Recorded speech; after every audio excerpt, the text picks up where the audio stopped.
कैसे हैं आप? I hope all of you are nice. तो इससे पहले हाइड्रोजन यूनिट की 2 वीडियोज़ अपलोड हो चुकी हैं और आपका चेक पॉइंट 16.3 तक कंप्लीट भी हो गया होगा। अब हम उसी से कंटिन्यूएशन में आज नेक्स्ट टॉपिक डिस्कस करते हैं। So let's start.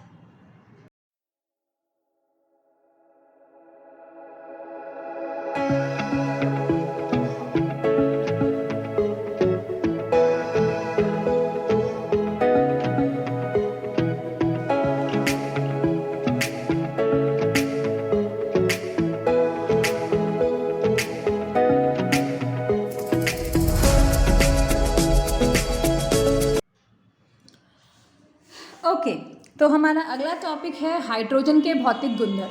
ठीक है, जैसा ऑलरेडी आपको स्क्रीन पर फोकस भी मैंने कर रखा है, हाइड्रोजन जो गैस है वो कलरलेस, रंगहीन, ऑर्डरलेस यानी कि गंधहीन और टेस्टलेस यानी कि स्वादहीन गैस है। यह गैस स्वयं ज्वलनशील है, मतलब इनफ्लेमेबल, बहुत जल्दी से यह आग पकड़ सकती है, लेकिन ये जलने में सहायक नहीं है। ठीक है, जलने में ये कुछ हेल्प नहीं करती है, परंतु खुद ये बहुत जल्दी आग पकड़ती है। हाइड्रोजन गैस सबसे हल्की गैस है सभी गैसों में, सबको पता ही होगा, हाइड्रोजन बैलून्स भी आते हैं। यह गैस जल में कम घुलनशील है, ज़्यादा नहीं घुलती है, और अगर आप द्रव अवस्था में ले रहे हैं तो उसका क्वथनांक, जो इसका बॉइलिंग पॉइंट है, वो है 20.38। ऐसे ही सॉलिड स्टेट में लेते हैं तो उसका गलनांक, जो मेल्टिंग पॉइंट है, वो है 13.95 केल्विन्स। हाइड्रोजन लिटमस के प्रति उदासीन है, ये आपको पता होगा। लिटमस पेपर पे अगर हम एसिडिक बिहेवियर आता है तो रेड कलर मिलेगा, बेसिक बिहेवियर आता है तो ब्लू कलर मिलेगा, लेकिन हाइड्रोजन इसमें से कुछ कलर नहीं दिखाती है, दैट मीन्स ये उदासीन है। उसके बाद प्लैटिनम ब्लैक और पैलेडियम, इन दोनों मेटल्स पर हाइड्रोजन अधिशोषित हो सकती है। ठीक है, एड्जॉर्प्शन कर सकती है, अधिशोषण कर सकती है, ये भी एक इसका भौतिक गुण है। अगर इसको हमें द्रवित करना है तो अधिक दाब, मतलब हाई प्रेशर और कम टेम्परेचर पर यह द्रवित भी हो सकती है। क्लियर? तो ये सब है हाइड्रोजन के भौतिक गुण। अब हाइड्रोजन के रासायनिक गुण देखिए। रासायनिक गुण को समझने के लिए आप इस फ्लो चार्ट से सब कुछ डिटेल में समझ सकते हैं। ठीक है, ये फ्लो चार्ट जो मैंने थोड़ा जूम इन भी कर दिया, आपको ये फ्लो चार्ट से हाइड्रोजन के सभी रासायनिक गुण समझ में आ जाएंगे। देखिए, पहला है कि ऑक्सीजन के साथ अभिक्रिया। अगर ऑक्सीजन से अभिक्रिया करते हैं तो हाइड्रोजन जलती है और जलने के समय पे यह एक नीली ज्वाला देती है। ठीक है, उच्च ताप पर यह नीली ज्वाला से जल जाती है। उसके बाद एस ब्लॉक के तत्व के साथ अभिक्रिया करेंगे अगर हम, तो हाइड्रोजन हाइड्राइड बना लेगी। एस ब्लॉक के तत्व कौन कौन से होते हैं? सोडियम, जो आपने ग्रुप 1 और ग्रुप 2 पढ़ा भी होगा 10th क्लास में। तो ग्रुप 1 में आपके हाइड्रोजन के जो तत्व होते हैं वो कौन कौन से होते हैं? लीना की रब से फरियाद याद होगा, lithium, sodium, potassium, rubidium, caesium, ये सब जो है ये हाइड्रोजन से रिएक्ट करेंगे तो हाइड्राइड बनाएंगे। ऐसे ही ग्रुप 2 वाले जो उनसे होते हैं वो भी हाइड्राइड बनाते हैं। उसके बाद जो भी हमारे अधातु हैं, अधातु यानी कि पी ब्लॉक के तत्व, वो भी हाइड्रोजन से अभिक्रिया करते हैं और हाइड्राइड बना लेते हैं। ठीक है, तो बहुत सिंपल सी इक्वेशन है। जो एस ब्लॉक के होंगे वो बनाएंगे आपके आयोनिक हाइड्राइड्स, मेटल हाइड्राइड्स, और जो पी ब्लॉक वाले होंगे वो बनाएंगे कोवेलेंट हाइड्राइड्स या नॉन मेटालिक हाइड्राइड्स। उसके बाद जिंक ऑक्साइड या कॉपर ऑक्साइड, उनका ये रिडक्शन कर देती है, अपचयन कर देती है और बना देती है उनको जिंक में या कॉपर में रिस्पेक्टिवली। ठीक है, ऑक्सीजन को हटाना मतलब अपचयन करना, तो हाइड्रोजन इसमें से ऑक्सीजन हटा रही है यानी कि अपचयन कर रही है। उसके बाद हमारे पास ग्रुप 3, 4, 5 या F block, that means D block और एफ ब्लॉक के तत्वों से अगर अभिक्रिया हो रही है, तो तुमने पीछे पीरियोडिक प्रॉपर्टीज में भी सीखा होगा, जिसकी वीडियोस ऑलरेडी हैं, जिन्होंने नहीं देखा वो देख लो, ग्रुप यूट्यूब पर चैनल पर ऑलरेडी वीडियोस हैं। तो डी ब्लॉक और एफ ब्लॉक, अगर डी और एफ ब्लॉक के तत्वों के साथ अगर हम हाइड्रोजन की रिएक्शन करते हैं तो हमारे पास इंटरस्टिशियल हाइड्राइड्स बनते हैं। मतलब बेसिकली आप देख रहे होंगे कि सभी के सभी जो तत्व हैं वो हाइड्रोजन से रिएक्शन कर रहे हैं और हाइड्राइड्स बना रहे हैं, और ये जो हाइड्राइड्स बनते हैं, ये वाले हाइड्राइड्स आपके कौन से होते हैं? Depending upon the element. अगर एस ब्लॉक का एलिमेंट है तो मेटालिक हाइड्राइड्स, पी ब्लॉक का है तो नॉन मेटालिक हाइड्राइड्स, डी और एफ ब्लॉक का है तो बना लेते हैं वो इंटरस्टिशियल हाइड्राइड्स। ठीक है, फिर उसके बाद ये आपके पास इसके अब रासायनिक गुण फिनिश हो गए, केमिकल प्रॉपर्टीज़, फिजिकल प्रॉपर्टीज और केमिकल प्रॉपर्टीज़ के बाद नेक्स्ट आता है हाइड्रोजन के यूजेस।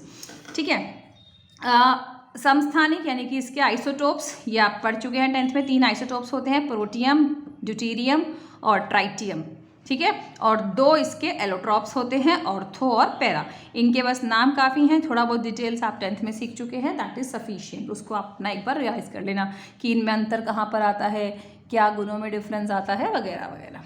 अब देखो हाइड्रोजन के उपयोग जो होता है ना, ये आपका टॉपिक होता है, यानी कि इसमें आप जितना लिख सके, आपको कोई बुक्स का लिमिटेशन नहीं है। आप अगर जितने बुक में दिए हुए हैं वो लिखें तो बहुत अच्छी बात है, उससे एक्स्ट्रा भी अगर कोई लिखना चाहता है, कोई उपयोग उसको पता चल रहा है तो वो लिख सकता है। एक बार मैं मेन उपयोग जो इसके हैं, यूजेस हैं, वो डिस्कस कर देती हूँ। सबसे पहले तो अपचायक के रूप में, अभी आपने ऊपर जो केमिकल प्रॉपर्टीज़ पढ़ा उसमें भी आया था ना अपचायक गुण, तो अपचायक के रूप में इसको प्रयोग किया जाता है, ये इसका उपयोग है। उसके बाद हाइड्रोजनीकरण, वनस्पति तेल को हम वनस्पति घी में जब बदलते हैं तो उस प्रोसेस को बोलते हैं हाइड्रोजनीकरण। तो हाइड्रोजन से अभिक्रिया करना इस हाइड्रोजनीकरण, और हाइड्रोजन का इसमें प्रयोग किया जा रहा है, तो ये हाइड्रोजन के उपयोग हो गए।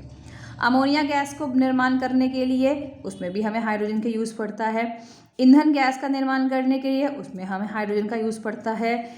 ऑक्सी हाइड्रोजन फ्लेम बनाने के लिए, जो वेल्डिंग, जो धातुओं को आपस में जोड़ना काटना इन सब में यूज़ करते हैं, जो वेल्डिंग के समय पे, उस सिलेंडर में भी हाइड्रोजन गैस को ऑक्सीजन से मिक्स करके ऑक्सी हाइड्रोजन फ्लेम बनाई जाती है, तो वहाँ पे इसको यूज़ कर सकते हैं।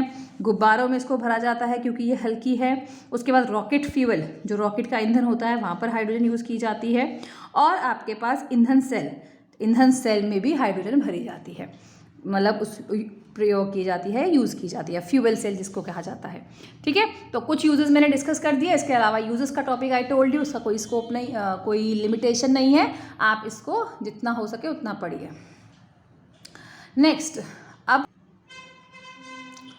ओके, नेक्स्ट देखिए, अब हाइड्राइड्स क्या है, ये तो आपको पीछे अभी प्रॉपर्टीज़, जब हम केमिकल प्रॉपर्टीज़ डिस्कस कर रहे थे वहाँ पे डिस्कस हो ही गया था। जब भी हम किसी तत्व की हाइड्रोजन के साथ रिएक्शन करवा रहे हैं तो वो हाइड्राइड बनाता है।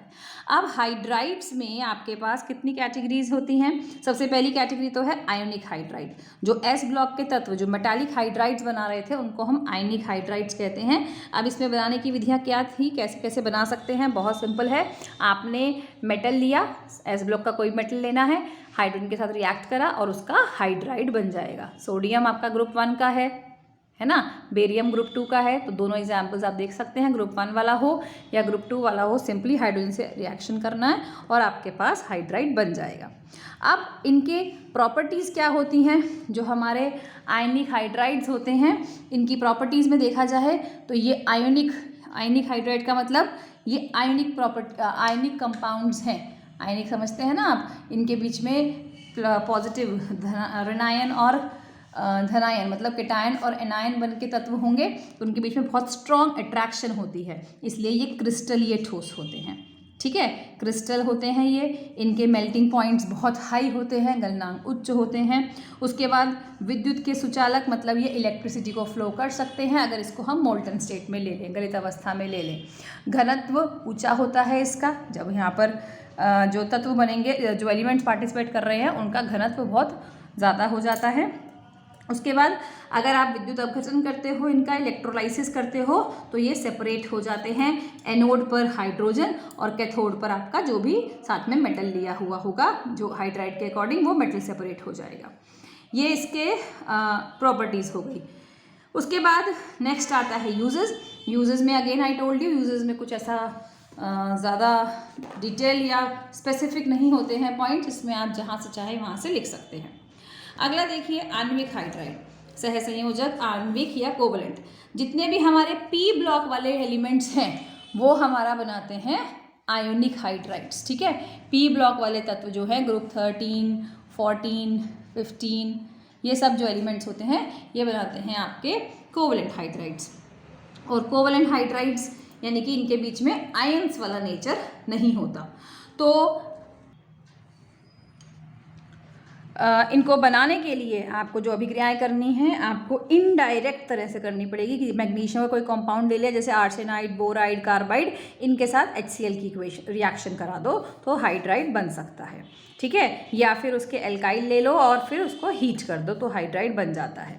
या फिर उसका कोई भी और कंपाउंड ले लो और उसका अपचयन कर दो, रिडक्शन कर दो तो हाइड्राइड बन जाता है। अब क्योंकि ये कोवलेंट है तो इनको बनाने के लिए डायरेक्ट नहीं बनाया जा सकता, ठीक है। ऐसे ही हमारे पास थर्ड कैटेगरी आ जाती है आपके धात्विक हाइड्राइड या अंतराकाशी हाइड्राइड जो D ब्लॉक और F ब्लॉक वाले एलिमेंट्स बनाते हैं। D ब्लॉक और F ब्लॉक वाले जो एलिमेंट्स होते हैं उनके अगर हाइड्राइड्स बनाने हैं तो आपको अराउंड 150 to 1400 डिग्री सेल्सियस तक एलिमेंट को हीट करना पड़ेगा उस हाइड्रोजन के साथ और फिर आपके पास उसका ऑक्साइड बनेगा जिसको हम आगे अपचयन करेंगे तो आपके पास हाइड्राइड बन जाएगा। समझ में आ गया। 150 to 400 डिग्री सेल्सियस तक पहले आप एलिमेंट को हीट करो हाइड्रोजन के साथ और फिर उसको हम हाइड्राइड बना सकते हैं या फिर उस एलिमेंट के उस मेटल के ऑक्साइड को आप रिडक्शन करके अपचयन करके भी हाइड्राइड बना सकते हो, ठीक है चिल्ड्रन। तो यहाँ पर आपके हाइड्राइड्स भी खत्म हो जाते हैं, ओके।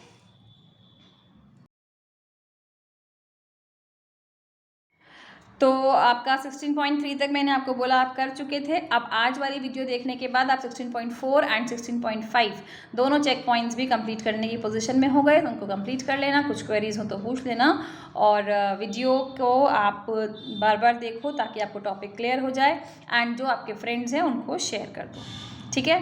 चलिए तो आप जब तक आपकी नेक्स्ट वीडियो अपलोड होती है इस वीडियो का वर्क सारा का सारा कंप्लीट कर लीजिए, अपने नोट्स कंप्लीट करके रखिए, ठीक है। बाय।